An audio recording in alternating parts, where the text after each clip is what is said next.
Hello बच्चों, let's read the question. The question says a mixture of two gases is formed when an organic acid heated with concentrated H2SO4.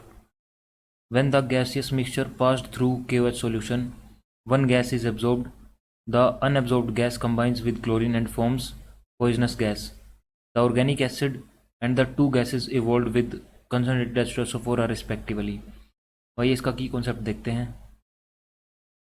तो हमारे पास इसका की concept होगा qualitative analysis.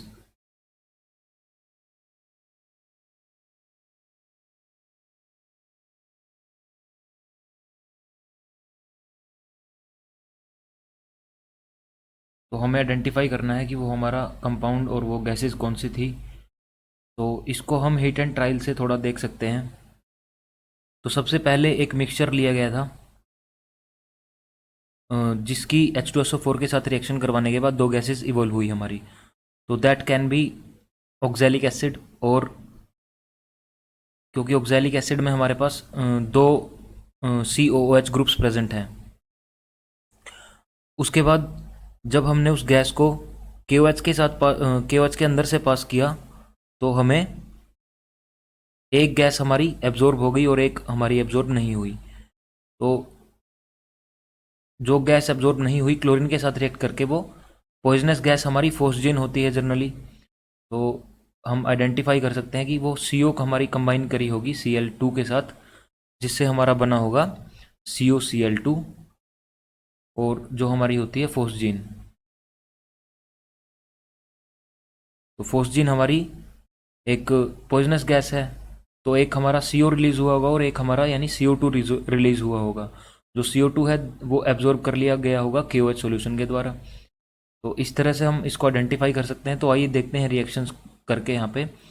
तो अगर starting में ऑक्सैलिक एसिड लेते हैं COOH whole twice, oxalic acid अगर हमारा H2SO4 के साथ या कंसनट्रेटेड H2SO4 के साथ कंबाइन करता है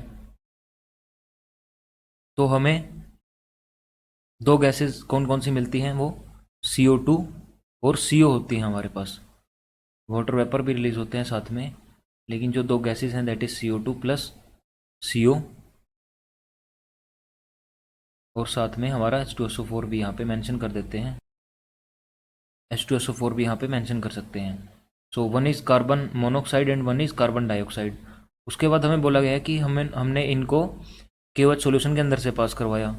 तो अगर हम इनको KOH सॉल्यूशन के अंदर से पास करवाएंगे, जो CO2 है वो एड्जॉर्ब हो जाती है, यानी CO2 react with KOH solution and it forms a compound K2CO3, और K2CO3 बनेगा, साथ में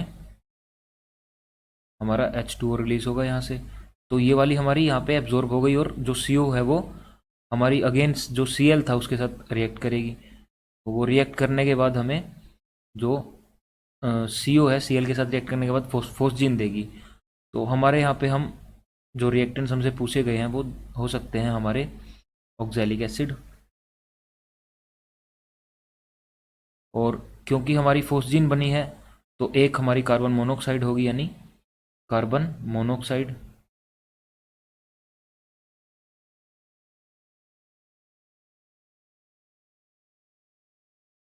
तो एक हमारी CO2 रही होगी. तो यानी हमारा ये ऑक्सैलिक एसिड CO2 और CO would be the most appropriate option to this question.